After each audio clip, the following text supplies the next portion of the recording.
Bun venit la etalarea pentru ascendent lună soare Scorpion pentru luna iunie 2025. După cum vedeți, aveți aici 3 pachete. Primul pachet este despre carieră, finanțe, noroc la bani. Cel de-al doilea pachet, relații, căsătorie, parteneriate sau poate chiar și în familie. Cel de-al treilea pachet ne vorbește despre etalarea în sine pe săptămâni a acestei luni. Și bineînțeles, spre sfârșit veți avea și surpriza destinului. Haideți să vedem prima etalare, ce avem pentru voi. Ce ar trebui să știm?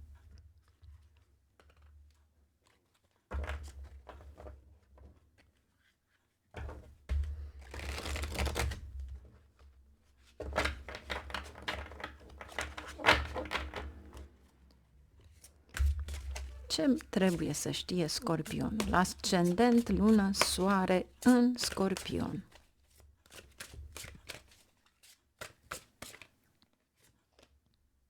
Nouă de abundență. Poate unii dintre voi aveți acest nouă de abundență după o perioadă de muncă asiduă. Acest nouă de abundență poate fi fie o primă, fie ați ieșit la pensie și luați ceva consistent acumulat, fie într-adevăr sunt niște profituri pe care le-ați așteptat. 5 de acțiune. Aici este concurența. Concurența la locul de muncă poate crește. Deci ar trebui să rămâneți concentrați pentru a valorifica, de fapt, oportunitățile respective. Inner Strength, cu numărul sacru 11. Deci înseamnă că trebuie să ai toată atenția pe acele oportunități. Pentru că aici, de fapt, noul acesta de abundență este ceva care vă aduce poate o idee, ceva creativ, ceva care vă stimulează poate creșterea carierei. Aici este o creștere a câștigurilor și posibil 4 de acțiune prin noi surse de venit. Și din nou avem aici iarăși acțiune. Deci, asta înseamnă că muncești foarte mult, determinat, contemplezi ca întotdeauna, asta este cartea ta, ai foarte mult de lucru, dar cu siguranță vei lua acest nouă de abundență. Și fii într-adevăr, atenția toată să fie pe orice oportunitate care vine, concentrați-vă, e un fel de a spune, nu lua vacanță. Pentru că aici este succesul tău. Aici este efortul tău. Noul acesta vine cu succes. Datorită succesului. Aici iei vacanță după ce ai câștigat acel nouă de monede.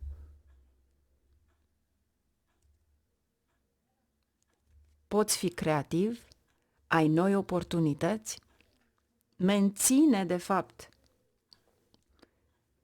acel lucru pe care vrei ca să-l faci, pentru că 10-le acesta de acțiune spune că ai foarte mult de lucru, dar cu siguranță, chiar dacă umerii tăi sunt îngreunați, tu nu vei da la altcineva.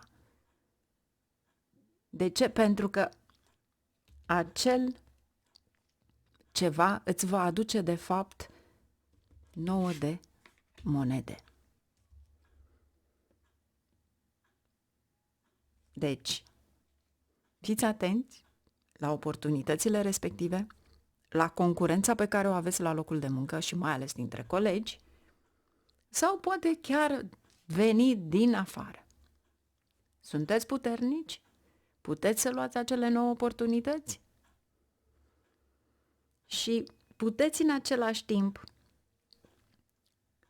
să luați o poziție esențială la locul de muncă, la care toți, poate, au dorit. Iar aici este rezultatul vostru. Să nu vă fie teamă că nu puteți să coordonați, pentru că aici este steaua din voi. Puteți să faceți acest lucru. Să mergem cu cărțile pentru relație. Să vedem ce avem aici. Poate ne arată chiar un parteneriat. Cine știe?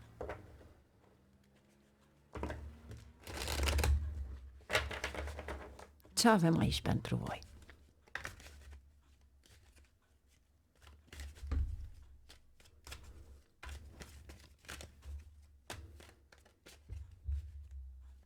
Ce avem aici pentru ascendent, lună, soare în Scorpion? Ce ar trebui să știe pe temă de relații, dragoste, parteneriate? Flirt! Wow!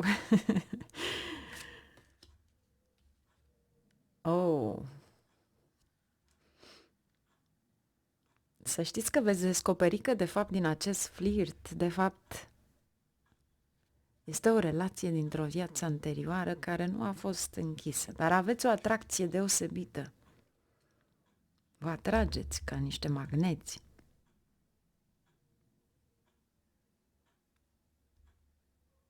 Până și prietenii observă că sunteți meniți împreună. Aici este o vacanță mică.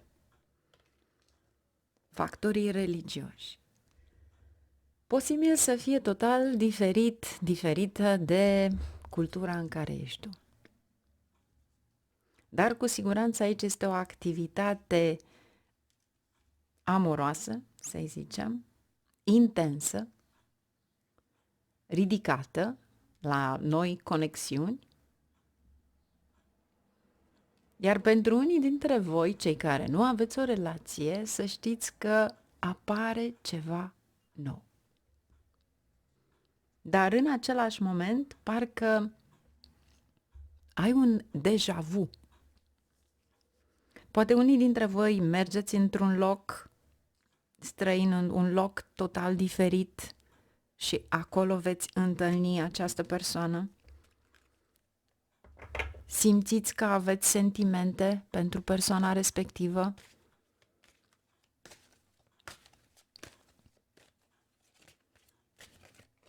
Ce ar trebui să știți aici?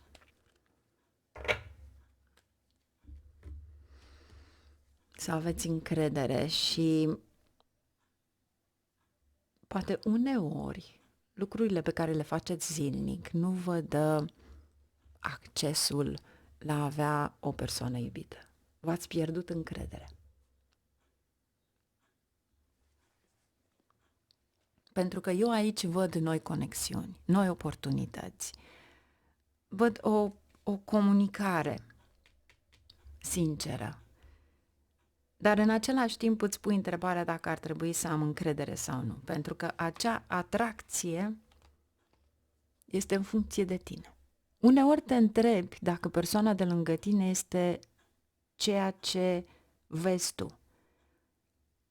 Dar scorpionilor, sunteți extraordinar de buni la intuiție. Știți foarte bine că în momentul în care voi deja vă puneți în minte, intuitiv, cine este persoana respectivă, voi aveți de fapt răspunsul.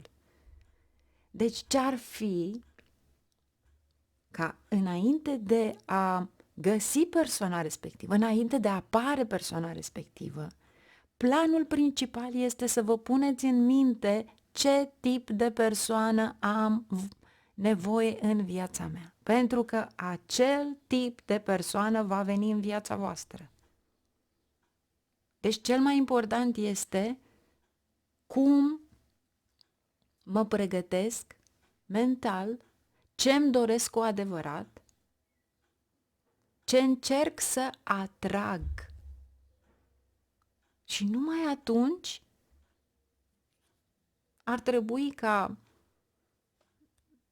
nu formarea gândului neapărat, dar sentimentul, emoția respectivă, atrage de fapt persoana respectivă, sufletul respectiv, pentru că aici aveți de-a face cu o viață anterioară, aici aveți de-a face cu cineva care este total diferit de voi și aveți multe sentimente frumoase de iubire. Și e posibil, da, să cunoașteți persoana respectivă într-o mică vacanță. Pentru unii dintre voi, această barcă cu apă poate fi într-o piscină, poate fi la mare, dar poate fi și undeva unde îți place enorm de mult. Important este ca acel flirt, acea dragoste, să fie consumată sub forma la ceva pur.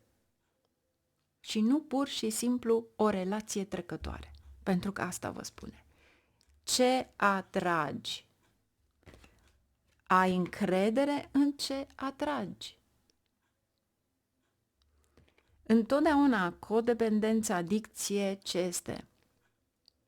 Problemele care apar în relații apar datorită unor lucruri la care noi nu ne putem debarasa.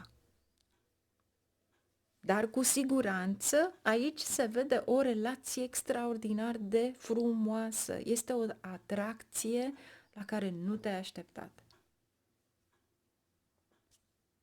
Extrem de frumos. Și poate unii dintre voi chiar faceți o mică vacanță. Haideți să vedem acum ce avem de fapt cu etalarea pe săptămâni. Ce ar trebui să știm?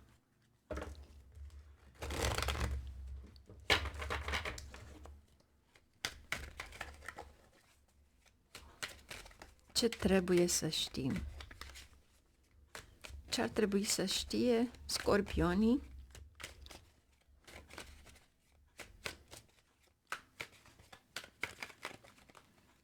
Prima săptămână.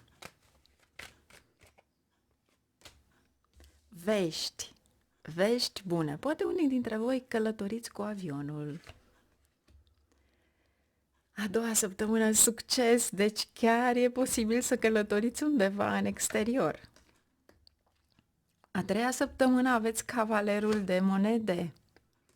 Se dezvoltă ceva extraordinar. 7 de spade în a patra săptămână.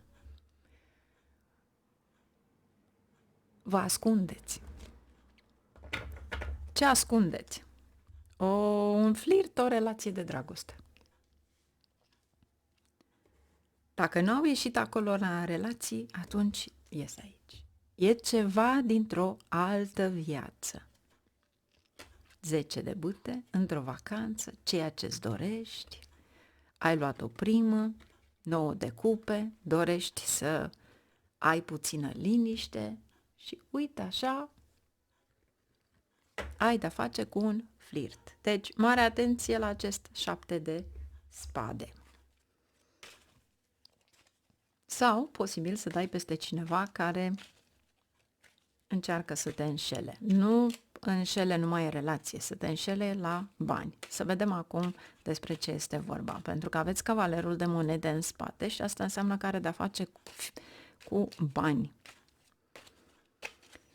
8 de bâte. 6 de cupe. Marea preoteasă.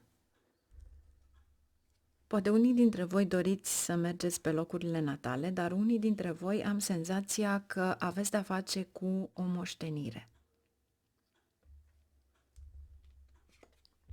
Marea preoteasă, sunt secrete, 6 de cupe, copilăria sau, mai bine zis,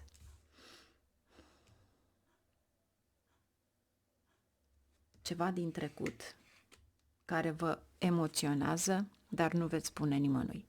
Dar prima săptămână, cu siguranță, are de-a face cu vești bune, cu ceva nou, cu o idee nouă în carieră, poate, la care tu ar trebui să nu le divulgi, pentru că îți vor aduce, de fapt, abundență financiară, de aceea aveți aici rodiile. Voi din fire sunteți secretoși. Acum vă spune chiar să nu spuneți absolut nimic.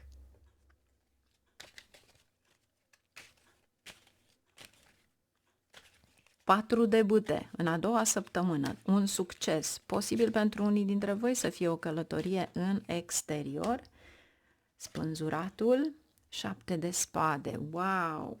Posibil să faceți o călătorie, poate pentru afaceri, ceva de genul la care să câștigați ceva mai mult, dar știți cum este, promisiunea respectivă e undeva în aer, 7-le ăsta de spade este cineva care vrea să se folosească de voi sau vă minte. Da, să vedem acum despre ce este vorba, pentru că avem de 2 ori 7 de spade, să mi se clarifice de fapt 7 de spade.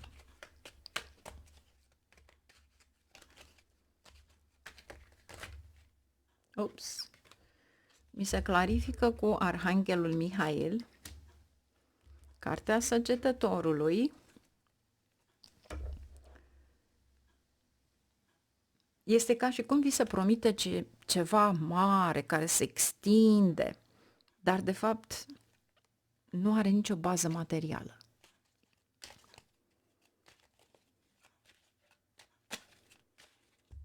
Ce ar trebui să știu? 7 de cupe. Că este doar o poveste. Deci fiți atenți în a doua săptămână ce vi se propune, ce oportunități aveți, pentru că va trebui să mențineți o comunicare clară. Ceva aici este ascuns. Cavalerul de monede, roata, un mare noroc, pe termen lung. Se schimbă o situație. Ce vă promite? 10 de monede. Deci, cineva își dă seama că ideea respectivă este foarte bună și în momentul în care voi scoateți acea idee, cineva vrea să vă fure. Și este ca și cum ai face un parteneriat de 20% la tine și 80% la altcineva. Pentru că te ajută să investești, să faci acel lucru, dar de fapt pierzi.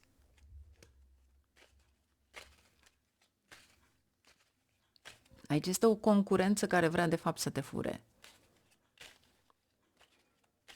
7 de spade, 8 de cupe, luna, descoperi niște minciuni. Wow! Iese adevărul la suprafață. Descoperi ceva. Ești dintr-o situație urâtă, ceva toxic, sau dacă lucrați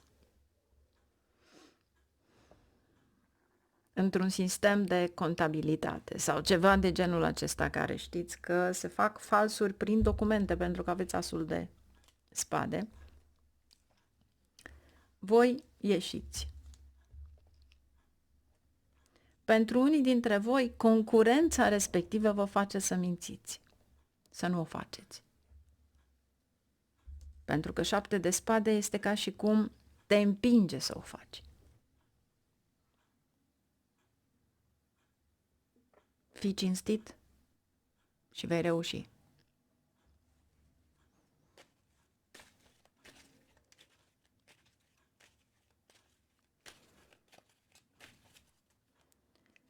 Îndrăgostiții, clarificarea îndrăgostiților cu cartea îndrăgostiților. Deci câteodată mă surprind și eu pe mine, pentru că aveți un mesaj dublu de a lua o decizie importantă în viața voastră, care este de fapt în favoarea voastră și nu în favoarea celorlalți. Dar voi, gândindu-vă la ceilalți, e normal că luați imediat decizia care nu trebuie. Și ce ar trebui să luați aici?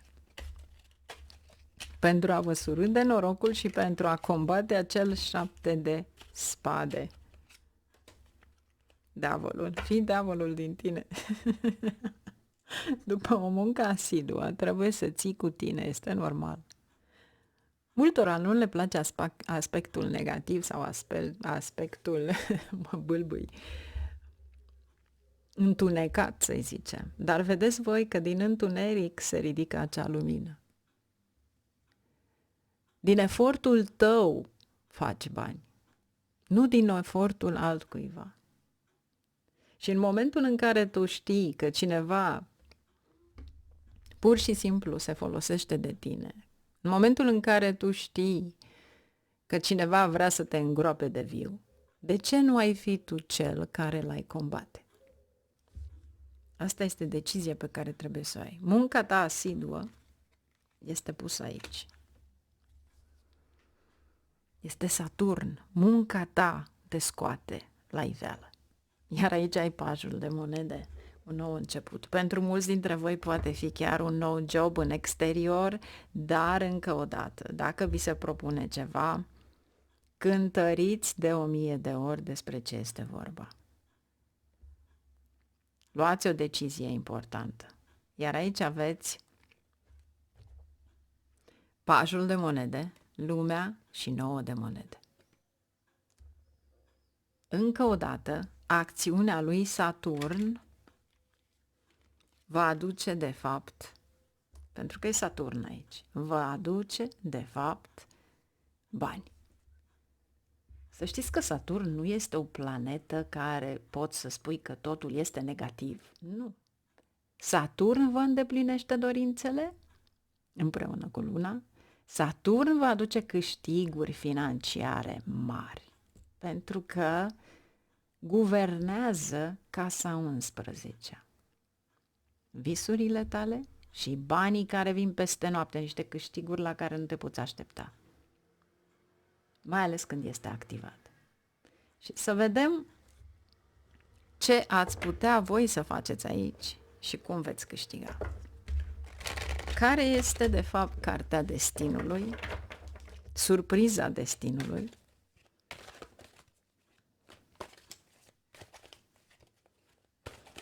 Aici sunt niște proiecte internaționale care trebuie văzute precaut. Pentru unii dintre voi. Dacă aveți de-a face cu ceva ce ține de comunicare, ce ține de multitasking internațional, firme internaționale, 7D, deci este imposibil, oameni buni, 7 de iarnă. Imposibil, dar adevărat. Vedeți, aici este decizia voastră. Există ceva mai bun pentru voi, deci nu se poate. 7 de spade de 3 ori vă atenționează.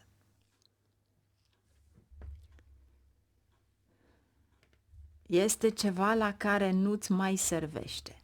Este ceva la care tu alergi din fața adevărului. Te minți pe tine. Încearcă să tai acest lucru.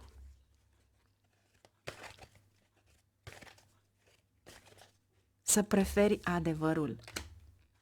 Chiar dacă doare, chiar dacă trebuie să tai ceva. În momentul în care elimini acest lucru, ce se întâmplă? Atunci, pur și simplu, te îmbrățișezi pe tine, da? Aici este o nouă aventură în viața ta. Aici este încrederea în tine. Sunteți liberi să faceți orice. O etalare extraordinar de frumoasă, mistică, cu secrete, este extraordinar. Ceva toxic care trebuie eliminat și vă împiedică. Extraordinar de frumos. Voi o luați cum vreți, este o etalare generală, sper să vă ajute. Aștept comentariile voastre, sper să lăsați un like, poate o distribuiți sau poate chiar vă abonați pe acest canal. Nu vă costă nimic. Numai bine, la revedere!